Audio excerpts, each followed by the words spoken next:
Баршаңызға сәлем. Бүгін сіздерге хит болып жатқан фарштан жасалатын дөнер рецептін ұсынамын.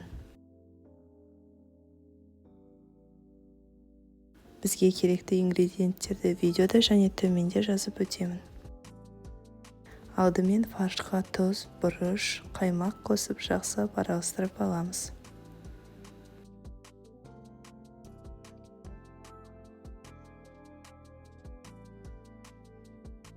Фарштың бір бөлігін пергамент қағазына саламыз. Бетінен екінші пергаментпен жауып, жайып аламыз.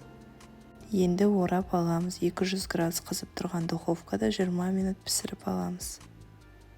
Фри үшін картопты салфетка көмегімен құрғатып, майға қуырып аламыз. Енді қолданылатын көкөністерімізді жіңішкелеп турап аламыз.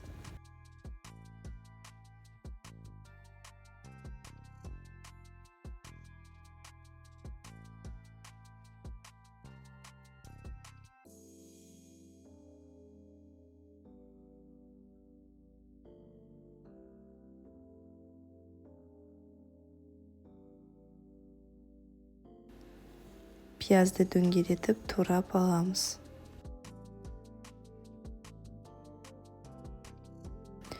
Үстінен қызыл бұрыш, сірке суын қосып, араластырып аламыз.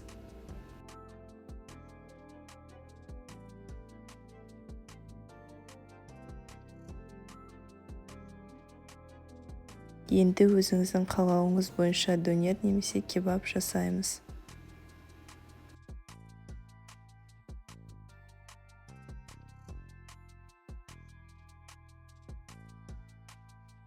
Грильге салып, қыздырып аламыз. Міне біздің ерекше дөнеріміз дайын. Бізге ас болсын, сіздерге де жасап көруге кеңес беремін. Видеоны аса лайк басып, каналыма тіркеліп қойыңыз.